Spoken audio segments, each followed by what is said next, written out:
차 대기시켜. 박진석 회장의 이 짧고 차가운 한마디가 대한민국 상위 0.1%라고 자부하던 이 집안을 완전히 무너뜨릴 줄은 그때까지 아무도 몰랐습니다. 평생을 믿고 사랑하며 내 아이들이 완벽한 엄마라고 믿어온 아내. 하지만 그 여자가 사실은 목적을 위해 자식의 존재를 지우고 죽어가는 아들의 간을 얻기 위해 친딸을 도구로 쓰는 괴물이었다는 사실을 알게 된다면 여러분은 어떻게 하시겠습니까? 우아함의 상징이었던 고생의 삶은 이제 곧 산산조각 나게 됩니다. 오늘은 박진석 회장이 어떻게 아내의 추악한 민낯을 마주하게 되는지, 그리고 그 끝에서 고생이가 어떤 처참한 최후를 맞이하게 될지에 대한 이야기를 해보려고 합니다. 본 내용은 물론 저의 뇌피셜이라 본 방송과는 다를 수 있습니다. 40회 마지막 장면 기억하시나요? 정말 충격 그 자체였죠. 우진의 행방을 쫓던 고성이는 은호를 다그치다 못해 순이의 가게까지 가서 온갖 협박을 쏟아냅니다. 하지만 은호는 더 이상 그런 허튼 수작에 흔들릴 예전의 나약한 존재가 아니었습니다. 고성의 협박에 분노가 극에 달한 은호가 그녀의 뒤를 쫓아왔습니다. 두 여자가 집 앞에서 거친 대화를 하려는 순간 퇴근하던 성재의 차가 들어옵니다. 차에서 내린 성재의 머릿속은 혼란 그 자체였습니다. 은호 후배가 왜 우리 집 앞에, 그것도 어머니와 함께 서 있는 거지? 은호 역시 당황했지만 이내 각오를 단단히 다집니다. 오늘 이 집에 온 목적은 단 하나. 오랫동안 감춰온 고성의 추악한 가미를 이 집 가족들 앞에서 완전히 벗겨버리는 것이었죠. 세 사람의 얼굴이 타이트하게 클로즈업 되던 그 긴장감 넘치는 엔딩. 이어지는 41회에서는 은호의 거침없는 폭로가 시작됩니다. 설마 이 사람이 은호 후배의 생모예요? 성재의 물음에 은호는 네라는 대답과 함께 거침없이 다음 말이 이어집니다. 네, 살아있는 친딸을 사망 신고까지 하고 버렸던 생모죠. 그리고 이제 와서 아들 간이 필요해지자 다시 찾아와 구걸하는 그런 엄마죠. 시신도 없는 애의 사망 신고를 어떻게 한 거죠? 성재는 믿을 수 없다는 표정으로 은호와 성희를 번갈아 봅니다. 어머니의 딸? 사망 신고? 이게 대체 무슨 소리예요? 성희는 재빨리 은호의 말을 끊으려 하지만 은호는 멈추지 않습니다. 궁금하시죠? 왜 살아있는 제가 사망 신고가 됐는지. 박진석 회장님도 아마 궁금해 하실 겁니다. 자기 아내가 쌍둥이를 낳았다는 사실, 그리고 우진이가 누구 덕분에 간이식을 받을 수 있었는지 말이에요. 간이식 대가로 10억을 던져주고 이제 떨어지라고 말한 이 여자에 대해 알고 계실까요? 순간 성재의 얼굴이 일그러집니다. 쌍둥이? 간이식? 머릿속에서 퍼즐 조각들이 빠르게 맞춰지기 시작합니다. 집 안으로 들어간 성재는 성희를 노려보며 말합니다. 아버지를 그동안 속이신 겁니까? 쌍둥이를 낳고 한 명은 사망신고까지 하고, 그리고 그 딸을 간이식 도구로 이용하고, 도대체 어떻게 그런 짓을. 성희는 소파에 주저앉으며 떨리는 목소리로 변명을 늘어놓습니다. 버린 게 아니라 잃어버린 거야. 다시 찾으러 갔을 땐 그 보육원이 불에 타서 찾을 수가 없었다고. 하지만 성재는 그 어떤 변명도 받아들이지 않습니다. 그 이후에라도 말씀을 하셨어야죠. 우진이 미국에 있다고 했잖아요. 하지만 성희는 곧 본색을 드러냅니다. 오히려 더 냉정하고 계산적인 얼굴로 돌아서며 말합니다. 네가 아버지한테 말하면 어떻게 될 것 같아? 네 아버지 이 충격받으면 바로 쓰러져. 이 평온한 가정이 박살나도 네가 진실을 말하겠다고? 성희는 성재의 가장 아픈 곳인 아버지의 건강을 정확히 찔렸고, 성재는 주먹을 불끈 쥔 채 방으로 올라가 고통스러운 눈물을 흘립니다.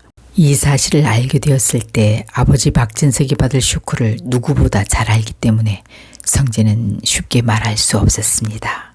한편 집안의 비극은 여기서 끝나지 않습니다. 작업실에서 지환과 라면을 먹으려는 순간 진석이 들이닥칩니다. 강제로 집으로 끌러온 영나 앞에서 진석은 냉정하게 말합니다. 웹툰 따윈 당장 그만두고 엄마가 추천하는 그 사람한테 시집이나 가. 이 말에 더 이상 참을 수 없었던 영나가 폭발합니다. 싫어요. 왜요? 왜 내 인생을 엄마 아빠 마음대로 정하는 거예요? 싫다고 했잖아요.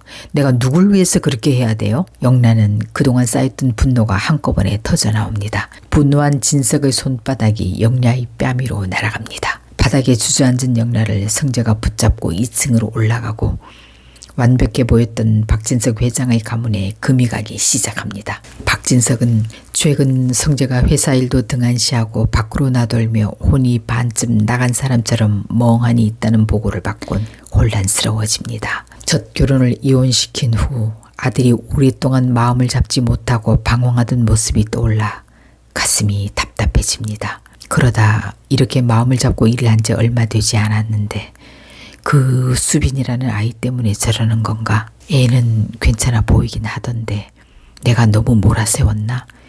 김비서한테 그 집안에 대해 좀 더 알아보라고 할까? 고민하던 찰나 김비서가 조용히 들어옵니다. 안 그래도 부르려고 했는데 무슨 일이야? 네, 저 회장님 말씀드리기 좀 조심스럽긴 한데 뭔데? 최근 이사장님께서 관리하시는 재단 자금 중에 출처가 불분명한 자금이 빠져나갔는데 그럴 리가. 잘 알아본 거야? 완벽한 줄 알았던 그녀의 진짜 얼굴이 충성스러운 비서의 보고 한마디에 산산조각 나기 시작합니다. 오랫동안 곁을 지킨 비서로부터 상세한 정황을 보고받은 박진석의 얼굴이 일그러집니다. 처음엔 믿지 않던 진석은 비서가 건넨 장부를 보고 지은호라는 이름을 발견합니다. 비서는 조심스럽게 입을 엽니다.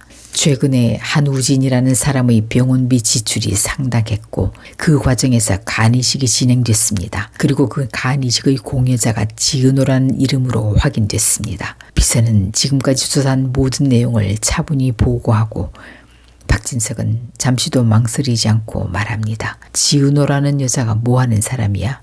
네, AP그룹 소속 인테리어 디자이너랍니다.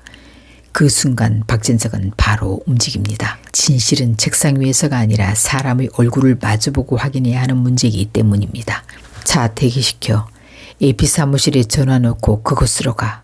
내가 그 지은호라는 여자를 직접 만나봐야겠어. 박진석이 비서의 안내를 받으며 들어서자 마침 그곳에 성재가 서 있었습니다.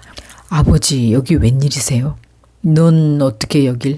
박진석의 목소리에 이미 불안이 묻어 있습니다. 이 AP그룹 대표가 제 친구입니다. 나는 여기 근무한다는 지은호라는 사람을 만나러 왔어. 아빠가 왜 은호 후배를... 성재는 더 묻고 싶었지만 더 이상 묻지 않습니다. 그리고 그때 사무실 문이 열리고 지은호가 모습을 드러냅니다. 저는 슈월주 대표 박진석입니다. 네, 안녕하세요. 들어오세요. 은호는 이미 비서의 전화를 받은 터라 박진석을 자신의 사무실로 안내하고 성재가 따라 들어가려는 순간 박진석이 말합니다. 넌 바깥에 있어. 문이 닫히고 혼자 남은 성재는 안절부절하며 문 밖에서 귀를 기울입니다. 다정히 차를 가지고 들어갑니다. 성재의 심장이 벌렁거리기 시작합니다. 안에서 어떤 이야기가 오갈지 이미 짐작되기 때문입니다. 아버지가 진실을 듣는 순간 혹시라도 가슴을 부여잡지는 않을지 숨이 가빠지지는 않을지 성재의 머릿속에는 최악의 장면들이 스쳐 지나갑니다. 차라리 내가 먼저 말했어야 했나. 수없이 후회하지만 이미 돌이킬 수 없습니다. 그 시간 동안 사무실 안에서는 은호의 고백이 이어집니다. 병원비, 간이식, 한우진, 그리고 자신이 선택할 수밖에 없었던 이유까지 은호는 모든 사실을 말합니다. 회장님 아내 고성희 씨는 제 생모입니다. 하지만 그 여자는 아들 우진이의 간을 얻기 위해 저를 돈으로 매수하고 협박했어요. 박진석은 더 이상 묻지도 않고 화내지도 않고 그저 침묵으로 듣기만 합니다. 왜냐하면 박진석에게 침묵은 이미 판단이 끝났다는 신호이기 때문입니다. 박진석은 그제서야 고성희가 숨겨왔던 모든 비밀을 알게 됩니다. 사무실을 나온 진석은 기다리던 성재를 바라봅니다. 그 눈빛엔 미안함과 분노가 섞여 있습니다. 진석은 아무 말 없이 그냥 나옵니다. 이제 고성희의 화려한 날들은 끝났습니다. 주말 드라마답게 이 폭풍이 지나가면 성재는 사장 자리에 올라 회사를 바로잡고 수빈을 당당한 아내로 맞이하는 해피엔딩이 기다리고 있을 겁니다. 하지만 그 전에 고성희가 어떤 모습으로 몰락할지에 관심이 쏠리고 있습니다. 사람을 도구로만 여겼던 고성희의 최후, 여러분은 어떻게 예상하시나요? 시원한 사이다 복수를 원하신다면 구독과 좋아요로 응원해주세요. 다음 회차에서 더 소름 돋는 반전으로 돌아오겠습니다. 시청해주셔서 감사합니다.